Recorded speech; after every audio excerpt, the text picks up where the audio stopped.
പിടിച്ചപ്പോ അള്ളാഹുവിന്റെ തൃപ്തിയും പൊരുത്തവും നേടിയെടുക്കാൻ പാതിരാത്രിയിൽ ഇബാദത്തിൽ മുഴുകി ഉറങ്ങാൻ മറന്നുപോയി.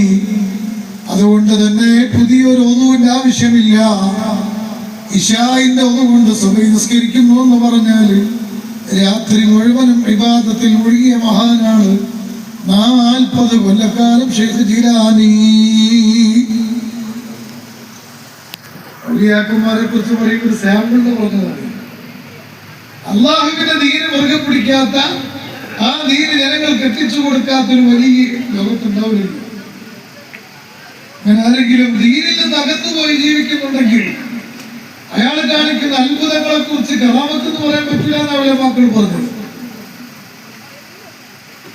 അയാൾ കാട്ടുന്നതായ വിദ്യകൾ അതൊരു മാന്ത്രിക വിദ്യ എന്ന് പറയാമെന്നല്ലാതെ അദ്ദേഹത്തിൽ നിന്നുണ്ടാകുന്ന അത്ഭുതങ്ങളെ കുറിച്ച് ശരീഅത്തിന്റെ നിയമപ്രകാരം അള്ളാഹു നൽകിയ കറാമത്തിന്റെയും മറ്റുള്ള ബഹുമാനത്തിന്റെയും പേരിലുള്ള വിദ്യകളാണ് നമുക്ക് പറയാൻ പറ്റില്ല.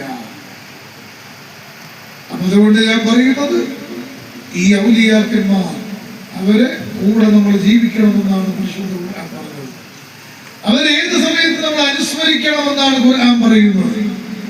അവരോടുള്ള ആദരവും ബഹുമാനവും നമ്മൾ കാണിക്കണം എന്നുള്ളതാണ്. ഔലിയാക്കന്മാര് പരസ്പരം വലിയ ബന്ധമുണ്ടാകുന്ന ആ ഔലിയാക്കന്മാരുടെ കൂട്ടത്തിൽ പണ്ഡിതന്മാരുണ്ടോ? ആ പണ്ഡിതന്മാർ സാധാരണ ഔലിയാക്കന്മാര് അല്ലാഹുവിന്റെ ദീന മുറുകെ പിടിച്ച മഹാന്മാരാണ്. എങ്കിലും ആ കൂട്ടത്തിൽ വലിയ ഉലമാക്കൾ ഉണ്ടായിരുന്നു. ആ ഉലമാക്കൾക്ക് ഗ്രേഡ് ഒന്നും കൂടി കൂടും. അസ്താബികളൊക്കെ വലിയ ആലിമീങ്ങളും വലിയ മഹാന്മാരുമായി. സുബ്ഹാനല്ലാഹ്, നിങ്ങൾ കാണുന്നില്ലേ, അങ്ങനെയുള്ള ആളുകൾക്ക് ഗ്രേഡ് കൂടുന്നു പറഞ്ഞാൽ അവരുടെ ബഹുമാനം വളരെ വലുതാണ്. ആ ഔലിയാക്കന്മാരുടെ കൂട്ടത്തിൽ ഏറ്റവും വലിയ മഹാനാണ് ഇമാം അബൂ ഹനീഫ റളിയല്ലാഹു അൻഹു. പണ്ഡിതന്മാരുടെ നേതാവാണ് ഇമാമുൽ മുജ്തഹിദീൻ. അതുപോലെ ഇമാമുൽ ശാഫിഈ,